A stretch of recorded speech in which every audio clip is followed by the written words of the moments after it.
You know, IFR stands for Instrument Flight Rules. So you're flying the plane, and you can't see outside of the plane. All you can see are your flight controls. Oh, right. So you're expected to navigate an airplane through various turns and phases of flight strictly by using your instrument panels.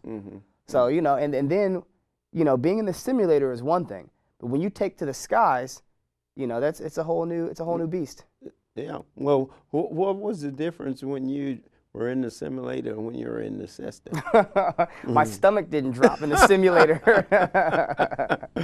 You know, your stomach didn't drop in the simulator. The simulator, I mean, no matter what you do to the controls in the simulator, you know, you're still fundamentally sitting still. Right. You know, in an airplane, you can feel. Oh man, that draft. Everything, and because and then you drop. Yes.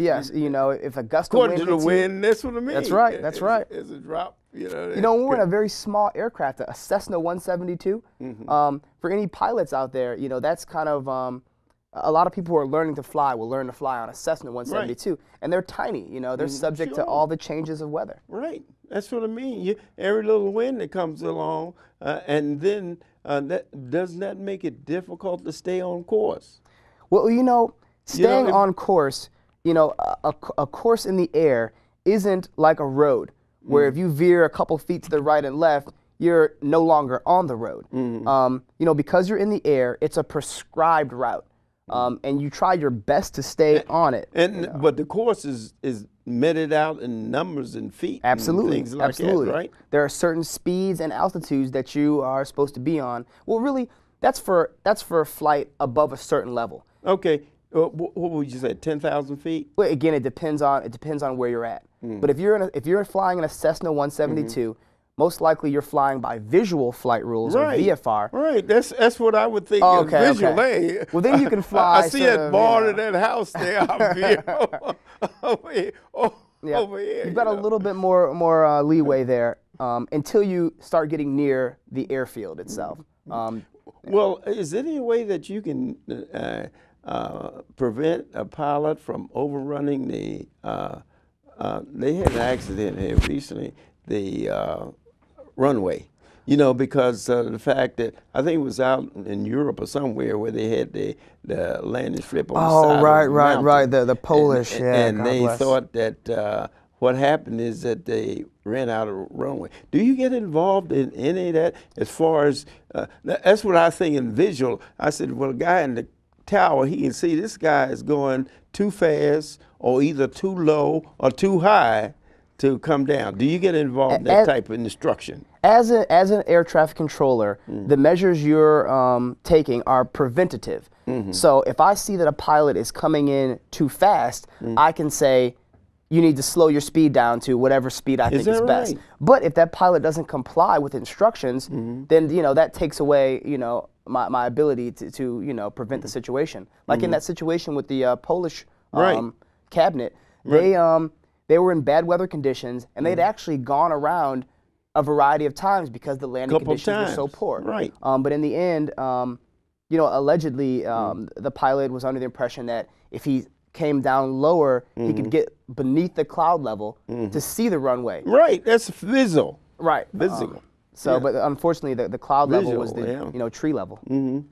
Okay. Now, the other thing we talked about off camera, and I think it's important that youngsters that going into the career effort controller, that they should keep their record clean. Tell us about that. You know what, I could speak for another 30-minute episode on the importance of staying out of trouble while you are, you know, a younger person. You don't know what you're going to be doing 3, 4, 5 years from now that might still, you know, come back and affect you. You know, to be an air traffic controller, we have a strict security clearance that we must go through, and they look back at your past, at trouble you may have gotten in. Back, all the trouble, high school. Yeah, well, depending on how old you are, you know, it can go back to as far as 16. But typically before 18, you know, it's not a concern depending on the nature of what you did. Right. But the important thing is making good decisions consistently. You know, you don't want to make a couple of mistakes in high school and those carry on to afterwards where you're still making those same mistakes, because they'll come back and haunt you. Because they're very strict with that. And I would think, especially with drugs. Not just with drugs Do you get especially. drug tested? A lot of people. Oh, we do. I had one yesterday, as a matter of fact. We get a drug test. We get a psychological evaluation. Oh, you do? We have a physical we have to pass. Physical, if you have a certain type of heart condition, that could prevent you from being an air traffic controller. I see. They look at your financial records.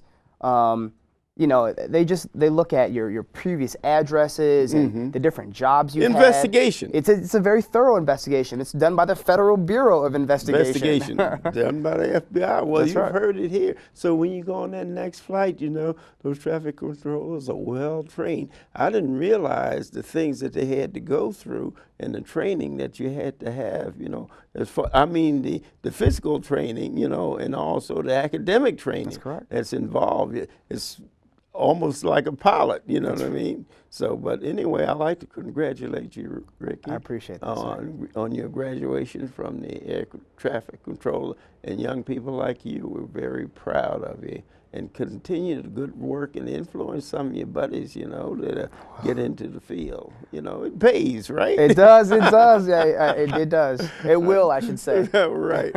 Okay, this has been Ed Brown, and I will see you next time.